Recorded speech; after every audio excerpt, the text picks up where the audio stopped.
What's up, guys? So today's video is another astrology one, and as you could see from the title and thumbnail, we're talking about planetary rulerships today. Now I'm going to quickly go through sort of the basic bit here at the top of this particular section of the Wikipedia page on astrological signs. Literally the thing just above this is the table of the modalities and the elements from the last astrology video. So we're simply just continuing to scroll down this page. So it reads, and I'll try and get through this very quickly. Rulership is the connection between planet and correlated sign and house. Now, there is a house system, and we'll be talking about that in a separate video probably later this month, because next month starts Aries in sort of the end of that month, and so from then on I'm going to be covering each constellation itself. So trying to get through all this other stuff to keep in mind when looking at horoscopes. So in traditional Western astrology, each sign is ruled by one and only one of the 7 visible planets. Note that in astrology, the sun and moon are termed as lights, while the other bodies are called planets, which literally just means wanderers, as they were seen as wandering stars as opposed to fixed stars. The traditional rulerships, or classical rulerships, if you take Cancer and Leo, actually there's this one here, I just quickly looked at this before I started. The assignments of ruling planets appears to be based on northern hemisphere seasons, as the sun and the moon, the principal bearers of light and heat, are awarded to Leo and Cancer respectively, since the months the sun passed through these signs in ancient times were the warmest and had the longest days, which makes sense considering that between the two of them they cover most of the northern hemisphere's summer. Conversely, Saturn, the most distant and hence coldest of the planets known to the ancients, was awarded the rulership of Aquarius and Capricorn, the signs opposite Leo and Cancer respectively, and they cover most of winter, with the month that those two signs share in both cases being the middle month of those respective seasons. And then from there, if we go from Leo and Cancer, because they do have different signs, Leo's is the sun, which, considering that it is embodied by a lion and is a fire sign itself, makes sense, with Cancer being a water sign, and it being given the moon. The other thing too is when you draw a sun, if you draw a little cat face in the middle, you've just drawn a lion. So, and the little pincers on a crab are usually, you can draw them fairly crescent shaped, like the moon is in its symbol. But if you go from there and you draw the next 5 either side of them, meaning that you would end up having Capricorn at one end and Aquarius at the other, from the middle outwards it's just Mercury, Venus, Mars, Jupiter, Saturn, going from sort of the center of the solar system outwards and not including Earth, obviously because we live on that planet and therefore it is not in the sky. So yeah, that's the easiest way of thinking of it, and that's the classical way. The modern way, 3 signs, and surprisingly only 3 signs, have their symbol changed. Those being Scorpio has been given Pluto instead of Mars. Now if you relate these to the Roman or the Greek gods, Pluto or Hades and Mars or Aries are often seen sort of together, one obviously being the god of war, the other being the god of the underworld, and sort of therefore representing death. But they're always so seen, and there's even been movies where this myth has been sort of appropriated, where they're trying to continue the cycle of having a son overthrow his father as far as the gods are concerned. Obviously with Pluto's intent on being that he will then stab Ares in the back and claim Olympus for himself, being the eldest born of his generation. Aquarius gets Uranus and Pisces. The fish gets Neptune. So they are pretty much the only ones that change. Otherwise it stays exactly the same as the classical ones. And so I will sort of be looking at each of those planets in its own turn. Now we've got here, it says, psychologically oriented astrologers often believe that Saturn is the ruler or co-ruler of Aquarius instead of Uranus.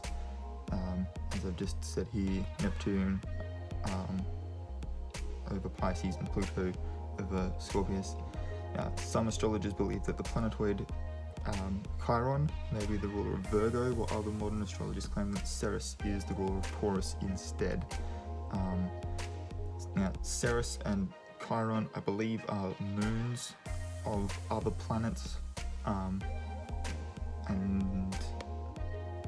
for this particular video we're going to be sticking with just the planets, the Sun and our moon.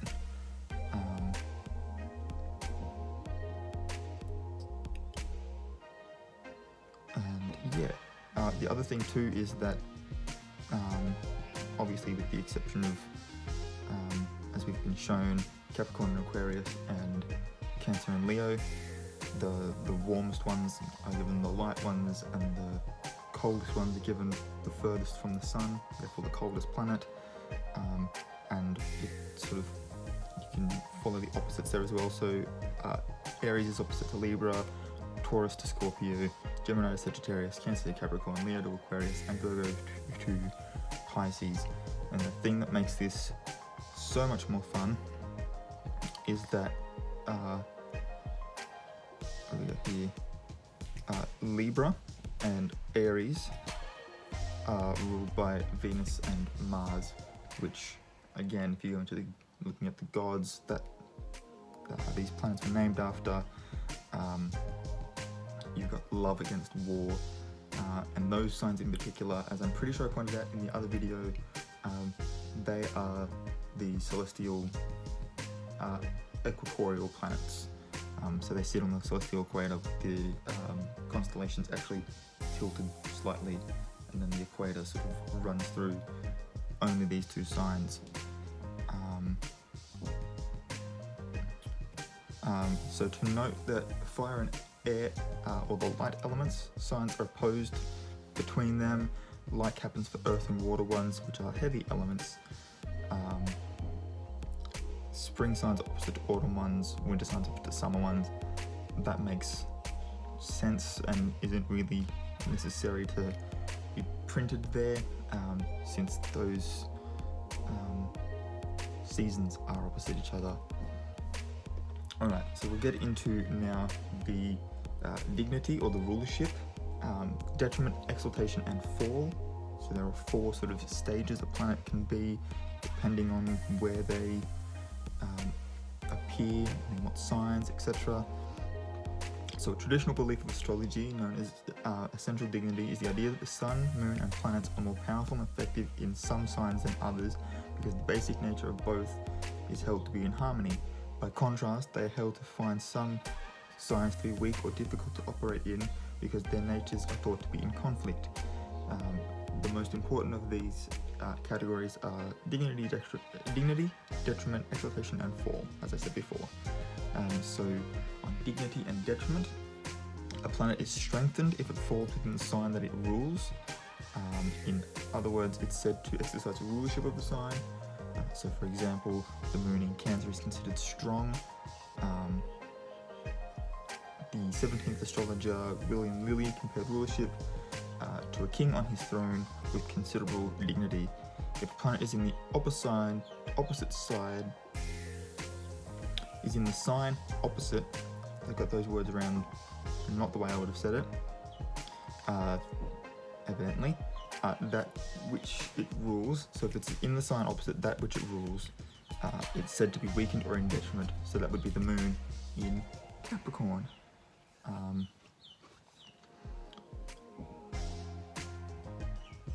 In traditional astrology, other levels of dignity are recognized in addition to rulership. These are known as exaltation. And there's a whole bunch of other ones here. We've got triplicity, which we've covered already. Triplicity is the sort of like another name for the elements, because there are 3 signs in each element, therefore triplicity. Terms or bounds, which I haven't looked at yet, and face or deacon, which I also haven't looked at yet, but they are not as major in my experience as the planetary rulership, your modality and your element, and the houses in which they fall.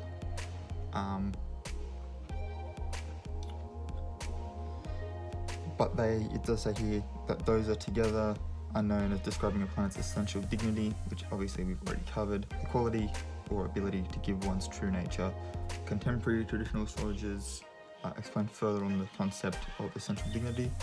So we've got exaltation and fall. In addition, a planet is also strengthened when it's in its sign of exaltation. In traditional horary astrology, exaltation denotes a level of dignity somewhat exaggerated compared to rulership. Exaltation was considered to give the planet, or what it signified in the horary chart, dignity, with the metaphor of an honoured guest, who is the centre of attention, but the extent of their ability to act is limited. Examples of a planet in exaltation are Saturn in Libra, the Sun in Aries, Venus in Pisces, the Moon in Taurus, Mercury in Virgo, although some disagree to that classification, Mars in Capricorn, Jupiter in Cancer. 1, 2, 3, 4, 5, 6, so that's the 7. And so it doesn't continue there as examples. So if you are not one of those signs, it does not give you an answer here at the moment. We are getting to it though. A planet in the opposite sign of its exaltation is said to be in fall, and thus weakened, perhaps seemingly more so than detriment. The planet in fall is passively rejected or ignored by the sign it's in. It can be likened to a mayor of a rival city trying to make suggestions to the hosting mayor for how he should run his city. The host mayor finds it difficult to trust him and cannot see how his input could have any relevancy to his city. The people of the city feel the same as their ruler. The result is impasse and failure on behalf of both mayors and the city. There is no agreement as to signs in which of the 3 there is no agreement as to the signs in which the 3 extra Saturnian planets may be considered to be exalted. Those planets obviously being Neptune, Uranus, and Pluto. So if you want to make it easier on yourself, if you are one of those signs that has Pluto, Neptune, or Uranus as a modern rulership, and just go with the classical ones, it means that you're able to much easier find out sort of the personality traits it may give you, but it would also be worth your while to check out the modern ones as well, because again, they would have some personality trait that it may have passed on to you. So the following table summarizes the positions described above. So I think the easiest way to do this is if I just go per planet or symbol.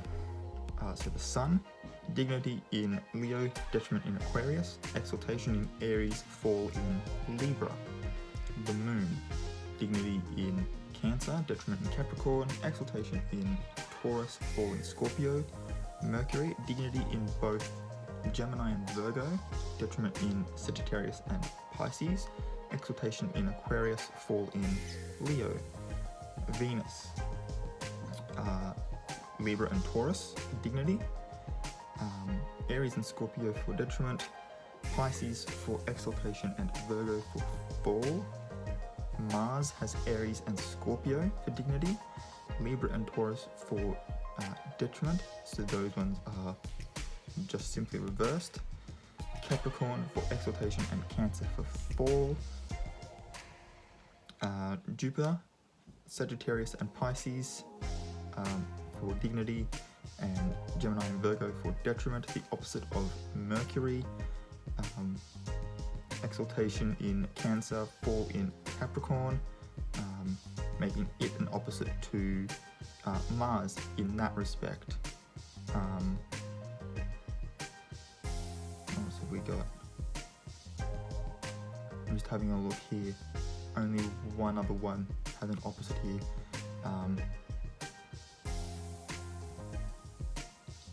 I was up to Saturn, wasn't I? Capricorn and Aquarius for dignity, Cancer and Leo for detriment, Libra for exaltation, and Aries for fall, and in that regard is opposite to the Sun, with the exaltation of falls for Venus, Mercury, and the Moon not having any opposites.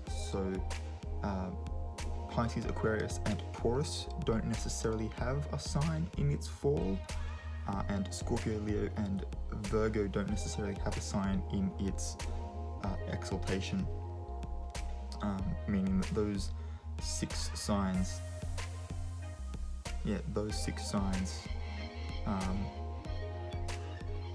only have three, and what's not there? Now that I look at that, 1, 2, 3, 4, 5, 6, 7, 8. Two signs missing that I can see. Just trying to figure them out. Sagittarius is not there.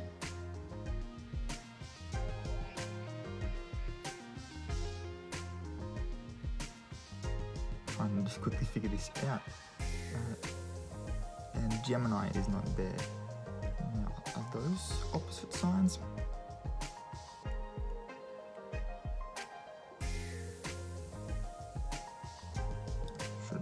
Check here. Yes, they are. So Sagittarius and Gemini do not have an exaltation or a fall. They only have their rulership and their detriment.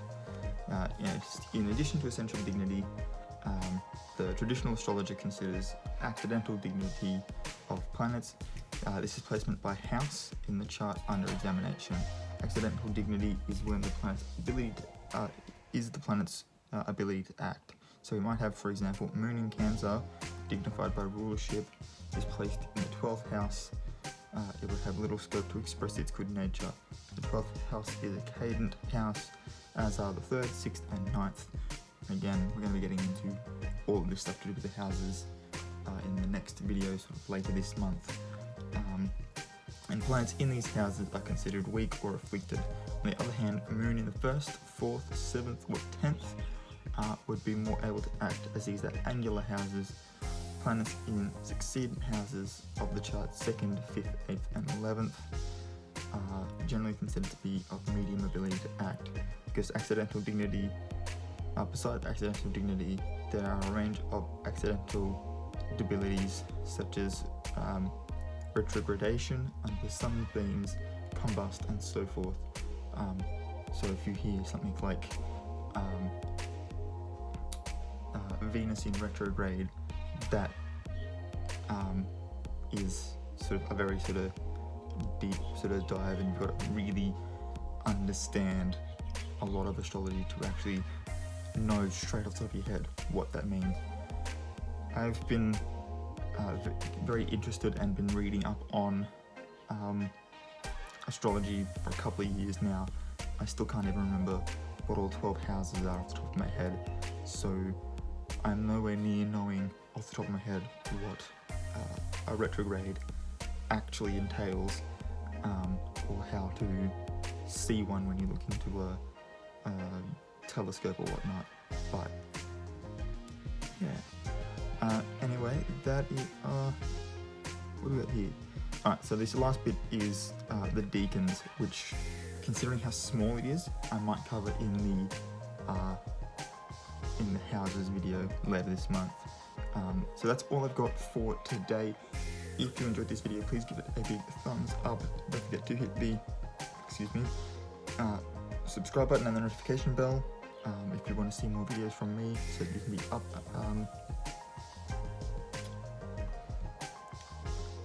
No, I don't even know what I was going to say there. So you can be notified when I post new videos. And it's been about a week, guys, and so far I haven't had any what am I trying to think of? Donations to my Feb fast. I'm trying real hard not to have sugar. There are times where it's just like, this tea would taste a lot better with just 1 teaspoon of sugar in it. But I am committed to this. I will leave the link in the description below.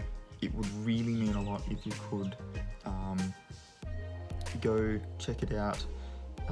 Spare $5-10 if you can. Honestly, I'm not really expecting huge amounts from people, because if you spread it out over a couple of different people, we can easily reach that low-end goal of $300. And when you consider that there are people on there that have raised a couple grand for Feb Fast, it's just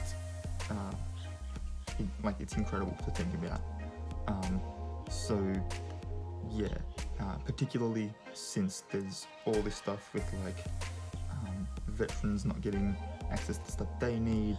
We've had bushfires, everyone's sort of scrambling to get back to normalcy, and there are some people where normalcy is still at a disadvantage to everyone else.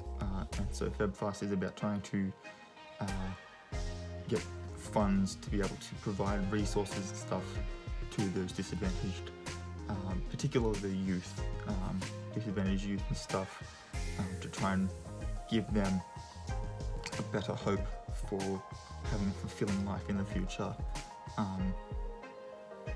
So yeah, it would really mean a lot if you could check that out. Donate if you can. I'm going to be linking it in all of my videos from here on out,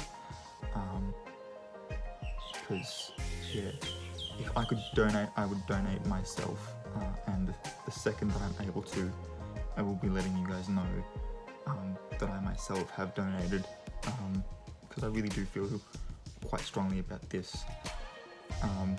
Anyway, that's enough plugging for that. Till next time, guys, keep your head screwed on.